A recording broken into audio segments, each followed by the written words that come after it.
Bonjour à vous, je suis Hugo-Pierre Gosserand, fondateur et rédacteur en chef du média Nouvelles de Rien. D'ailleurs, Nouvelles de Rien, qu'est-ce que c'est? C'est le site qui mêle à la fois actualité et littérature. Vous pouvez nous retrouver sur les réseaux sociaux Facebook et Twitter, mais tout de suite place à l'actualité avec le JT de la semaine.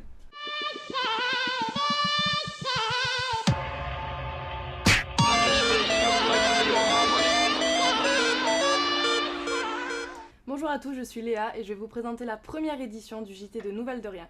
On enchaîne tout de suite avec l'actualité du lundi 2 juillet 2012. Lundi, j'ai passé mon oral de français et je vous remercie, ça s'est bien passé.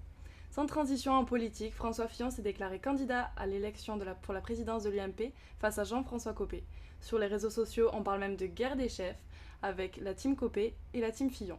La chaîne américaine CNN a annoncé par erreur la mort du chanteur Gauthier. Il se serait tué d'une balle dans la tête.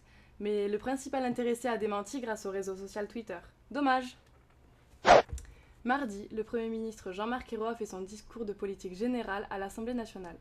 Reprenant les idées de François Hollande pendant sa campagne présidentielle, un député PS, sans doute ému ou lassé, s'est même évanoui. L'opposition a précipitamment quitté l'Assemblée après le discours qui a été approuvé en fin de soirée par l'hémicycle. Mercredi, dans l'actualité internationale, une prise d'otage a fait 5 morts à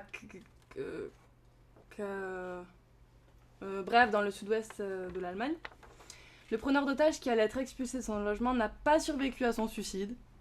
Il s'est finalement avéré que cet homme était français d'origine alsacienne.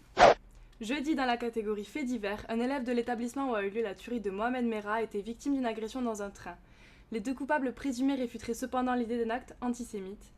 Rappelons que l'école faisait déjà parler d'elle avec les 1350 appels injurieux émis par un homme qui souhaitait rentabiliser son abonnement chez Free.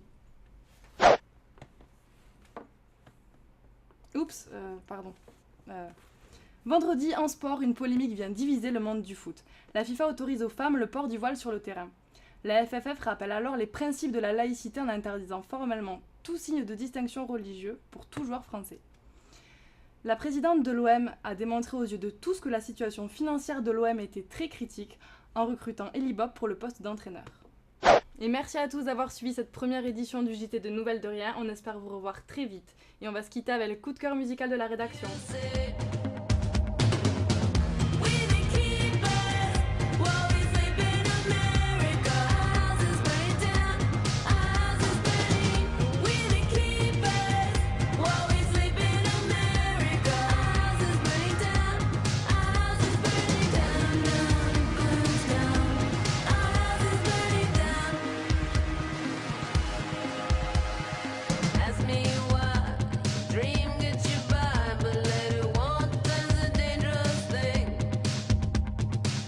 Jump